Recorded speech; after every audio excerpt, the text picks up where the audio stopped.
ક્યારે વિચાર્યું છે કે એક નાનકડો અહમ કેવી રીતે એક મોટા ઝઘડાનું કારણ બની શકે? ચાલો આજે આપણે બે બકરીઓની એક બહુ જ જાણીતી વાર્તા જોઈએ. આ વાર્તા આપણને બતાવશે કે કેવી રીતે બસ એક નાનકડી પસંદગી જીત અને હાર વચ્ચેનો મોટો ફરક પાડી દે છે. તો આપણી આખી વાર્તા છે ને એ ત્રણ વસ્તુઓની આસપાસ ફરે છે. એક પુલ, બે મુસાફરો અને એક મોટી સમસ્યા. અને સમસ્યા શું છે? જ્યારે બે જણ એક જ રસ્તા પર સામસામે આવી જાય તો કોણ પાછું હટશે? આ સાવ સાદી લાગતી વાત જ એક મોટા ટકરાવની શરૂઆત છે. તો ચાલો વાર્તાની શરૂઆત કરીએ અને સૌથી પહેલા એ જગ્યાને જોઈએ જ્યાં આ આખો સંઘર્ષ થવાનો છે. જરાક કલ્પના કરો, એકદમ સુંદર ખીણ છે અને એમાંથી એક નદી વહે છે. હવે એને પાર કરવા માટે શું બસ એક જ લાકડાનો પુલ. પણ અહીંયા જ તો ખરી સમસ્યા છે. આ પુલ એટલો સાંકડો છે ને કે એક સમયે ફક્ત એક જ વ્યક્તિ પસાર થઈ શકે. અને બસ આ જ નાનકડી વાત આખી વાર્તાના ઝઘડાનું મૂળ બનવાની છે. સારું, તો હવે આ સાંકડા પુલ પર બે એવા પાત્રોની એન્ટ્રી થાય છે જેમને હજી ખબર જ નથી કે એમની જીદ એમને ક્યાં લઈ જવાની છે. જુઓ, એક બાજુથી એક સફેદ બકરી પુલ પર ચડવાનું શરૂ કરે છે.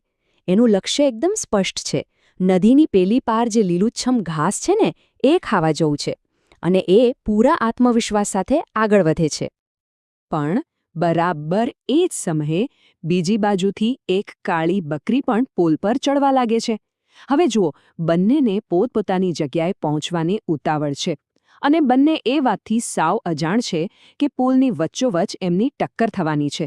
અને બસ અહીંથી જ વાર્તામાં અસલી તણાવ શરૂ થાય છે. અને હવે આપણે વાર્તાના એ પોઈન્ટ પર પહોંચીએ છીએ જ્યાં એક નાનકડી જીદ કેવી રીતે એક મોટા સંઘર્ષમાં ફેરવાઈ જાય છે એ આપણને જોવા મળશે. અને જેવું આપણે વિચાર્યું હતું બિલકુલ એવું જ થયું. બંને બકરીઓ પુલની બરાબર વચ્ચે આવીને સામસામે ઊભી રહી ગઈ. એકબીજાની સામે જોઈ રહી છે. માહોલ એકદમ ગરમ છે. હવે સવાલ એ જ છે કે પહેલાં કોણ પાછું હટશે? પણ સમાધાન? ના, એનું તો કોઈ સવાલ જ નથી. બંનેના મોઢેથી એક જ વાત નીકળે છે, હું જ પહેલાં જઈશ. અહીંયા હવે વાત રસ્તો પાર કરવાની રહી જ નથી. વાત આવી ગઈ છે અહમ પર. બંને માટે પાછળ હટવાનો મતલબ છે હારી જવું. બસ અહીંયા પરિસ્થિતિ સાવ અટકી ગઈ છે. એક મડાગાંઠ બંધાઈ ગઈ છે. કોઈ પણ ઝૂકવા માટે તૈયાર નથી. કોઈ સમજદારી બતાવવા તૈયાર નથી. એમની જીદ એટલી વધી ગઈ છે કે એમને એ દેખાતું જ નથી કે આ ઝઘડામાં કોઈનો ફાયદો થવાનો નથી. અને જ્યારે વાતથી કામ ન બને ત્યારે શું થાય? અહમ તાકાતનો ઉપયોગ કરે છે. વાતચીત કરવાને બદલે બંને એકબીજાને પોતાના શિંગડાથી ધક્કા મારવાનું શરૂ કરી દે છે. એમણે સહકારનો રસ્તો છોડીને સંઘર્ષનો રસ્તો પકડી લીધો.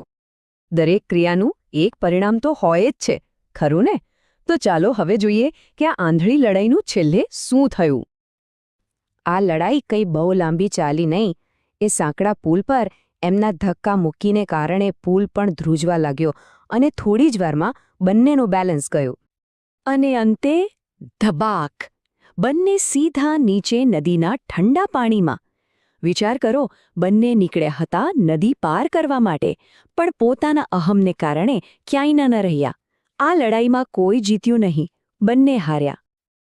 વાર્તા તો અહીં પૂરી થઈ ગઈ, પણ સૌથી મોટો સવાલ એ તો હવે શરૂ થાય છે. શું આ જે થયું એને ટાળી શકાયું હોત? ચાલો એનો સાચો રસ્તો શું હતો એ શોધીએ.